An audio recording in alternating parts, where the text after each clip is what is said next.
Éric Orsena, bonsoir. Nous vous recevons à la Galerne à l'occasion de la parution du livre La vie, la mort, la vie, Louis Pasteur, 1822-1895, livre paru chez Fayard. Louis Pasteur est un savant certes, mais aussi un personnage, et c'est à l'homme que je voudrais qu'on s'intéresse un peu dans cette vidéo, car c'est quelqu'un qui tient son enthousiasme de sa mère, il tient de son père sa ténacité, et c'est décidément en tout cas un fils très proche de son père au départ. C'est un fils très proche parce qu'il a été élevé dans le culte de la grandeur, parce que son père a été un des grognards de Napoléon. Alors après l'échec des campagnes napoléoniennes, après Waterloo, il reprend le métier familial qui était le métier de tanneur, mais il restait la grandeur de la France, l'épopée de Napoléon. Donc vraiment le patriotisme et la grandeur du pays, c'était son père. Mais son père était en même temps extrêmement affectueux, c'est-à-dire qu'il a toujours préféré son fils à l'ambition qu'il avait pour lui. Donc il fait en sorte qu'il fasse les meilleures études possibles, mais quand son fils à 16 ans a une petite déprime à Paris, il va le chercher.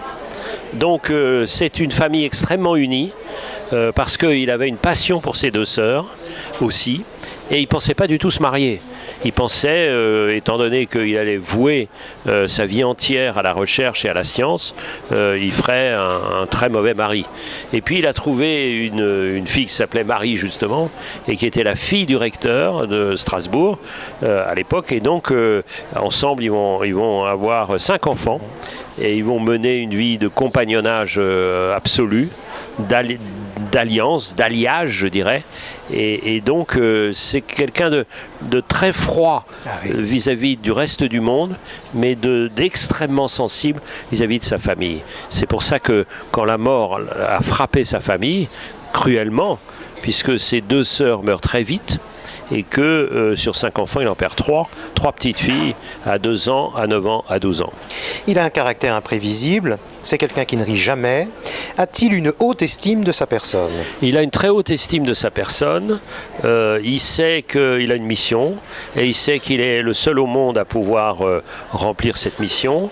Donc c'est toujours un peu mêlé, parce qu'il veut qu'on reconnaisse partout son excellence, il veut toujours qu'on salue sa gloire.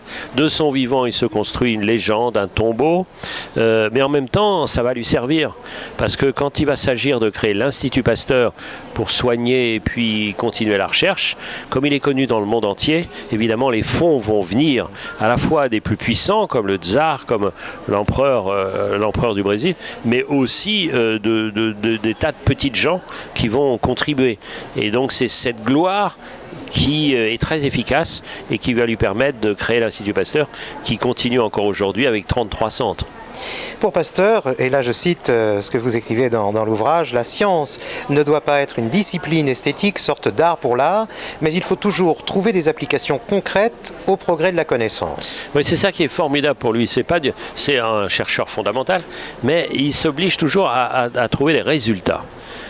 Et c'est pour ça que quand il est nommé le recteur de l'université à Lille, eh bien, très très vite, il voit les industriels et il leur dit quels sont vos problèmes.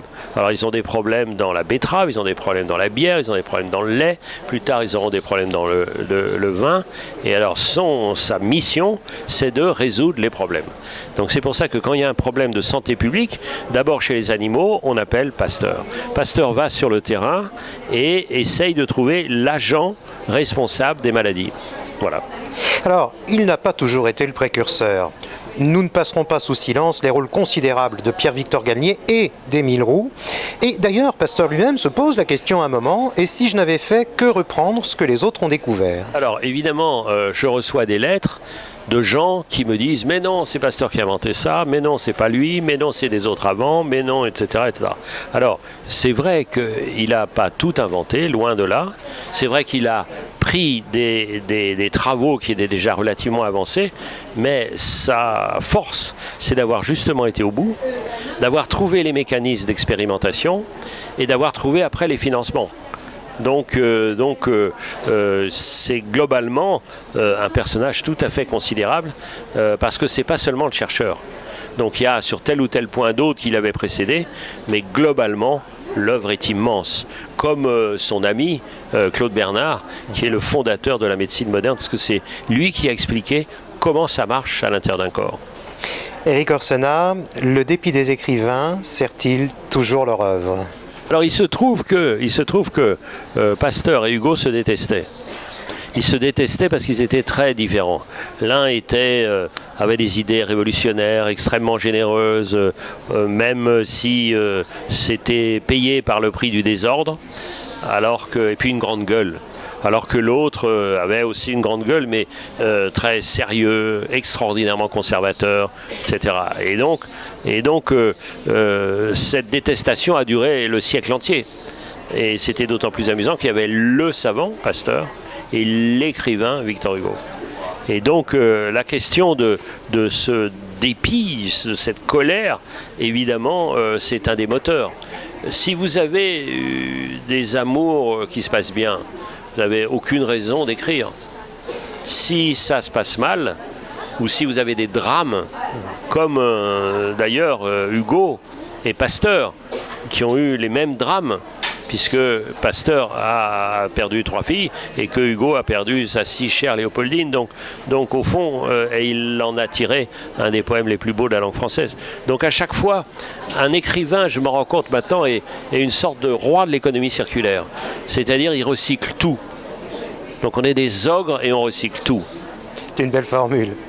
Éric Orsenna, pour terminer cet entretien, si vous aviez un livre à conseiller à ceux qui nous regardent et nous écoutent. Alors, beaucoup de livres, parce que j'ai trouvé cette rentrée très très intéressante, mais c'est vrai que le livre de Boualem-Sansal m'a tout à fait bouleversé, surtout avec ce qui arrive, parce que c'est quelqu'un d'un énorme courage et qui va toujours pour dénoncer les menaces qui pèsent sur nous. Et son livre 2084, qui fait suite au livre d'Orwell, me semble particulièrement riche. On pourrait aussi parler du livre de Delphine de Vigan, on pourrait parler du livre de Christine Angot, qui a fait un livre cette année, L'amour impossible, qui était vraiment très bouleversant. Donc j'ai trouvé vraiment une très bonne rentrée. Merci Éric Orsenna. Merci.